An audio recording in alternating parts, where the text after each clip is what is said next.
మరి డిస్క్రిప్టివ్ ఎగ్జామ్లో ప్రతి పరీక్షలో కూడా విద్యార్థి క్వశ్చన్స్కి ఆన్సర్స్ రాస్తాడు.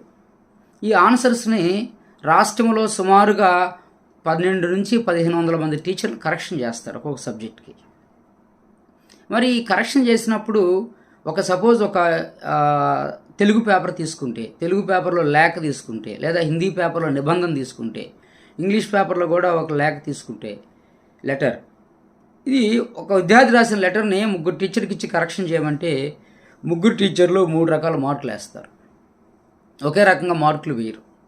మరి మనకున్నటువంటి సిస్టము 6,60,000 మంది పైబడి విద్యార్థులు రాసినప్పుడు అంతమంది టీచర్లు కరెక్షన్ చేస్తే తప్ప మనకి కరెక్షన్స్ కంప్లీట్ అవ్వవు. కానీ గవర్నమెంట్కి వేరే గత్యంతరం లేదు, అదొకటే మనకు మార్గము. కనుక అలా చేసినప్పుడు ఒక విద్యార్థికి రాసిన లేఖలో ఒక టీచర్ 10కి 10 వేయచ్చు, ఇంకో టీచర్ 10కి 9 వేయచ్చు. ఎందుకంటే ప్రిన్సిపల్స్ ఆఫ్ ఎవాల్యుయేషన్ ఉన్నప్పటికీ కూడా ప్రిన్సిపల్స్ ఆఫ్ ఎవాల్యుయేషన్లో బాడీ ఆఫ్ ద లెటర్ ఇలాగే ఉండాలని చెప్పేసి దానికి సెంటెన్సెస్ ఎవరు కూడా ఇవ్వరు. ఆ టీచరు సబ్జెక్ట్ టీచర్ కనుక వాళ్ళు చదువుకొని వచ్చి రాసిన ఆన్సర్కి వాళ్ళకు ఉన్నటువంటి లెవెల్ ఆఫ్ సాటిస్ఫాక్షన్ బట్టి వాళ్ళు మార్కులు వేస్తారు. కనుక టీచరు డిఫరెన్సెస్ రావడం అనేది ప్రపంచంలో ఎక్కడైనా సర్వసాధారణం, ఇది కొత్త విషయం ఏం కాదు.